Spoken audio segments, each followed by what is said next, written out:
So guys, today back from a video on the channel today. We're here for the Newcastle United versus Burnley player ratings. I wasn't sure how to make this video. I don't have the motivation to speak about this because I'm getting people messaging us saying, oh, we played well, oh, we're the better team. We drew 0-0 for the third home game in a row. It's embarrassing, right? Watch the vlog I button if I remember to put it on, but it's embarrassing, it really is. We'll go for the player ratings and do them now. In goal, Martin Dubravka. Nothing really came to him. There wasn't really a Burnley chance where he had to make a proper good save. I think there was one where he had to just push it over the bar, but Dubravka, 7 out of 10. And then obviously the formation change, and we were playing a 4-back, so right back, not right wing back. Javier Manquillo. I thought the full defence was alright. I thought defensively we looked decent against two informed strikers in J. Rodriguez and Vidra, but Javier Manquillo, I didn't think he really did anything wrong, to be honest. It was his first game back after his injury against Leicester, and it was an okay performance, 6 out of 10. Centre halves now. First one was Federico Fernandez. Thought Fernandez was solid, didn't really put a foot wrong, 7 out of 10. And then Jamal Lascelles, captain. He had to go off, I think he was bleeding somewhere just after the half, but he was getting into the boxes for headers, and I don't think Lascelles put a foot wrong, to be honest. If I've given Fernandez a 7, I've got to give Lascelles a 7, and then Danny Rose. I think Danny Rose was the most disappointing defender, but I didn't think he was bad. There's a couple of times where he's just hoofing the ball up and not looking for a pass. He's just literally trying. I don't know if he's scared on the ball, or I don't know what it is. But he's just releasing the ball, and I don't know if it's nerves or he just wants to get it out. But Danny Rose, I'm going to give a 6. I thought our defence was quite good today, but yet again nothing came to us, so we couldn't really defend. But when we did defend, it was alright. Moving on to the midfield now, we'll do the return of Jonjo Shelvey. He was okay. That chance at the end, where he's one-on-one, we should be doing better there. We really should, him and Ritchie. But I didn't think Jonjo was terrible today. 6 for Jonjo Shelvey. Next one is Isaac Hayden. I didn't think Isaac Hayden wasn't too bad. In the first 20 minutes, there was a couple of passes that were dodgy, but he grew into the game and he looked a little bit more confident, and it's what we need. But he was definitely better than Bentaleb's performances recently. But Isaac Hayden, a 6. And then we had, well, I actually don't know, because in the first half, Joe Linton was on the left, and then Almiron pushed over to the left, and then they would just keep on changing. But from the way the game started, left mid was Joe Linton, and I think Joe Linton had a good performance today. He wasn't too bad, to be honest. There was a couple of times where he bullied off defenders, and there was a time where he did a nice roulette, and it was okay by Joe Linton.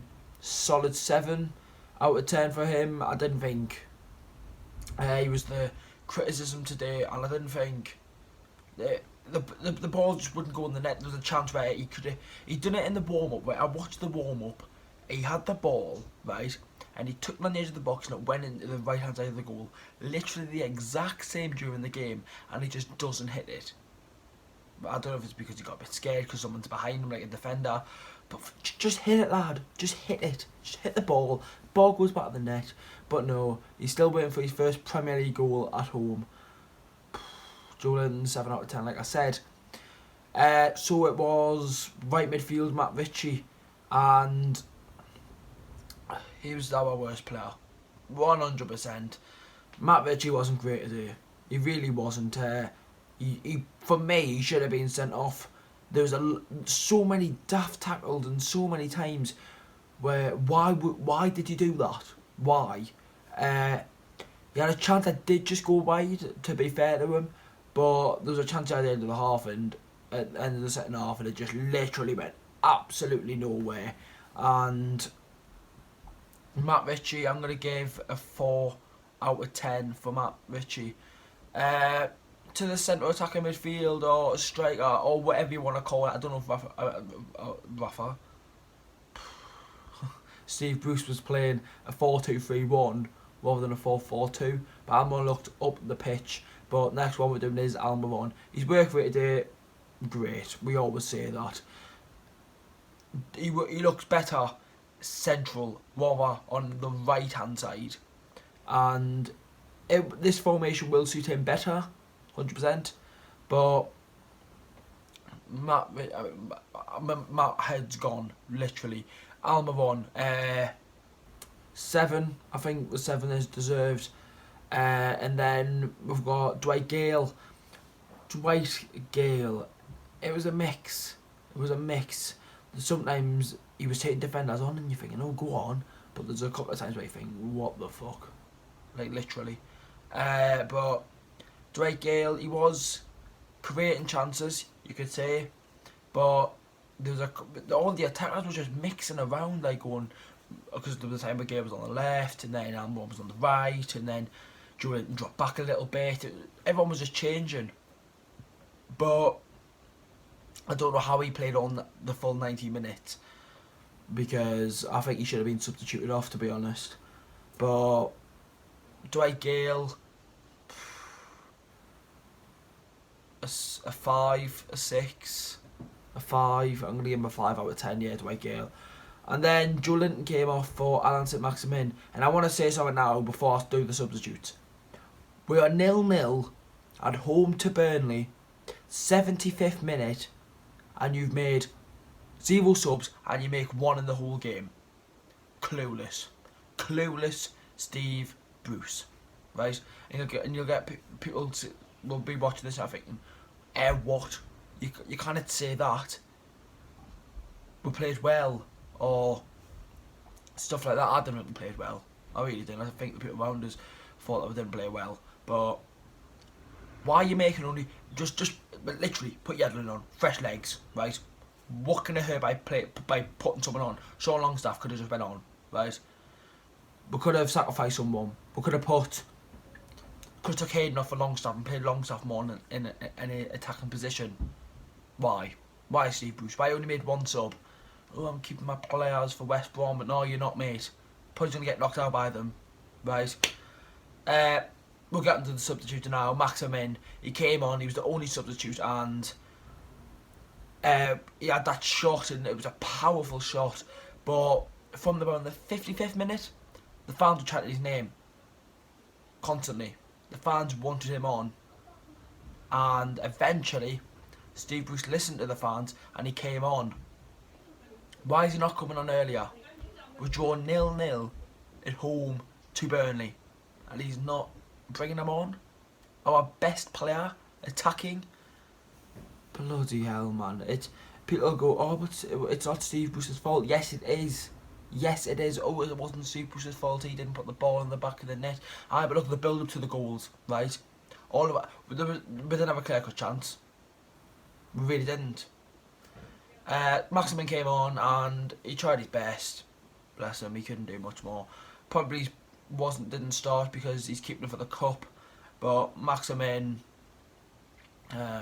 6.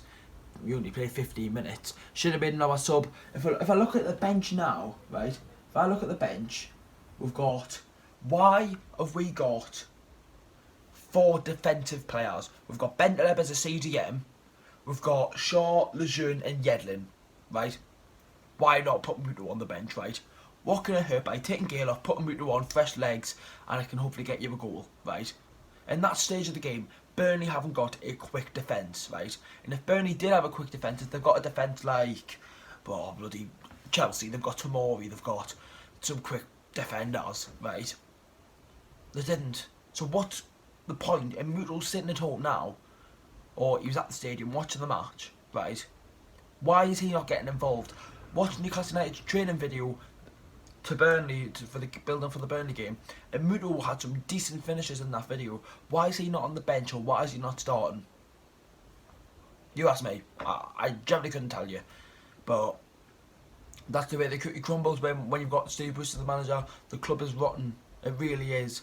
Watford are beating Liverpool 3-0. West Ham beat Southampton. If we get knocked out of the FA Cup and lose to Southampton, Steve Bruce has got to go, right? And you go, oh, but look at the run he went on. We beat Chelsea, we beat Tottenham, we beat Man United. No. One win in 2020. One win, and it was off fucking Isaac Hayden's nose. He's got to go. If we lose to West Brom out of the cup and we've got Southampton, and if we beat Southampton, we go above them. If we lose, and then any of Aston Villa, Bournemouth, Watford, or who's the other one? Brighton. If any of them win, we're 3 points above the relegation zone. Lads, that's the play of it. Make sure to leave a like, subscribe to the channel. See you all in the next one.